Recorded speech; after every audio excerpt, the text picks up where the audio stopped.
Hello everybody, thank you for joining us here today for our presentation. So we are just going to be presenting our case, which has to deal with Google Inc., as you guys all know, and a technological company called Ecostech Solutions Inc. in BC.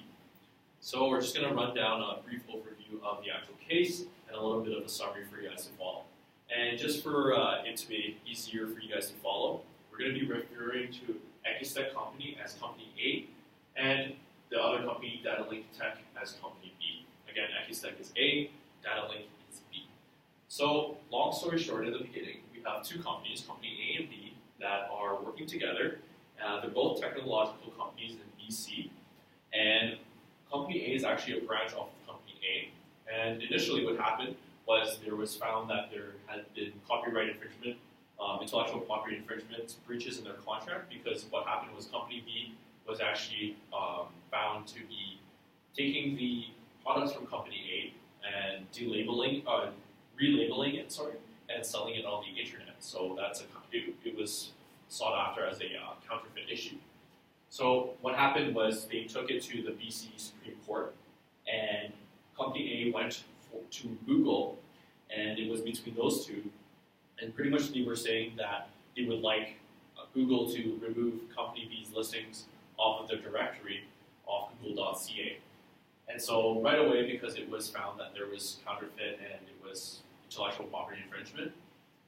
they were able to remove it right away from, Google was able to comply right away and remove it from its directory from google.ca. Now, going back to that, Company B, of course, it doesn't stop Company B from being able to continue business operations on other search engines, especially something like google.com, let's not forget, which is probably way more used and a lot bigger in terms of the population that's on there, and the other ones like Bing, Yahoo, and so of course this is becoming a problem for Company A's revenues and business operations, because Company B is still able to operate despite the fact that they're counterfeiting their products, and not only the products, but also they mentioned in the article too was like trade secrets, information within the actual organization, because again, Company B used to be working alongside with Company A. And so what happens here now is Company A goes back to Google, but this time on a Supreme Court level, and the Canada Supreme Court, and Company A is requesting that Google be taking de-indexing or removing the directory of Company B off of all of Google. So this raises a lot of issues because of the fact that we all know that Google is recognized worldwide, it's global, and of course, for them to be able to do such a thing, Google wasn't willing to comply right away initially because of the fact that they were too afraid to possibly cross over some sort of intellectual property or freedom of expression, more importantly, the Freedom of Expression Acts all around the world. And so Ryan here is just going to talk a little bit about the legal issues and the questions of our case. So we looked into quite a few legal issues and questions of our case. The first one is, to what extent does Google's jurisdiction oversee control when making changes and adjustments to the online directory? So by this, we're just wondering, basically how much jurisdiction does Google have on a global level of the internet, and where does those jurisdictions lie, depending on where a company is based out of, or a website is based out of, basically. Next one is, to what extent is freedom of expression recognized in regards to intellectual property regulations? So we wanted to look at basically to what extent can you actually express yourself before infringing on people's intellectual rights, and what regulations are set in place to basically regulate whether you are infringing on these rights with your freedom of expressions.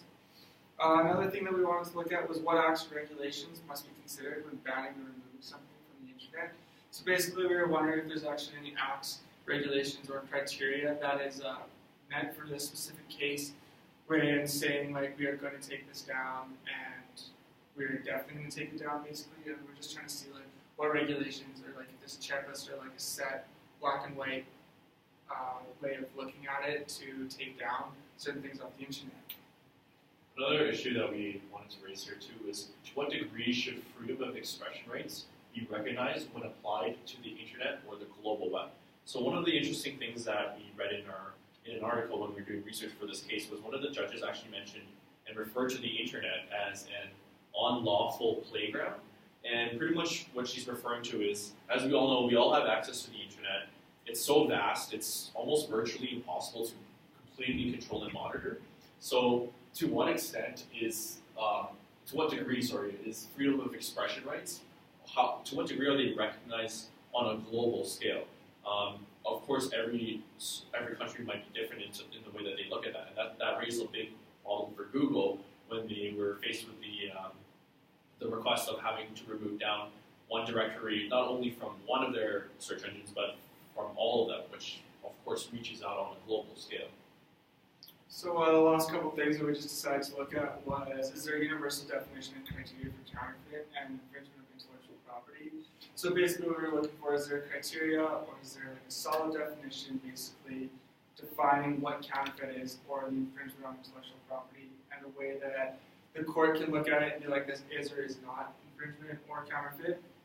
The last thing we're looking at is what contractual agreements does Google possibly have that must be complied with making changes to the database or directory. So basically, what we just wanted to look at was, what contracts does Google have with either businesses based out of Canada with websites that they're using, or what contract does Google just have with any sort of website in their database, and where it like crosses the line where they are allowed to either take it down or they're not allowed to take it down, what jurisdiction and what area they are allowed to take it down in. So we've looked into quite a few things so far. We obviously used CanLII to get an overview of our whole case and look into it a little more. We also used Thompson Cooper LLP, which is patent and trademark agents, and we looked at that to see, we looked more into like the counterfeit side of things and the intellectual property side of things. Newspaper articles, we just wanted to see how newspapers are reporting this, as well as speaking to the public about it, see if there was any public opinions on it, maybe a newspaper article that was reported. And then Columbia University actually published an article based on the exact same case, basically summarizing it and giving their own opinions and own analysis on this. So it really helped us create our own opinions and really open us up to like more possibilities that happen within this case. So of course we have a lot of information so far that we've gathered, but we're kind of primarily focusing on pulling them into three major sections of the constitutional law. And those sections is dealing with the sections of intellectual property, jurisdictions, and freedom of expression. Of course, intellectual property, because it was found to be an intellectual property infringement in their contract. It was recognized by the court as being counterfeit. And of course, we also want to look at jurisdictions because in terms of Google's case, how far does their jurisdiction reach for them to be able to make that big decision of, okay, we're just going to take something off the internet completely on an entire global scale, when they have to kind of consider the entire world's opinion of what is counterfeit or what's their opinion of this case, if it really is a freedom of expression case or not. And again, like freedom of expression, because we want to look deeper into this case and see if there is really a broad criteria or a broader definition of freedom of expression, if there's a more universal definition of that.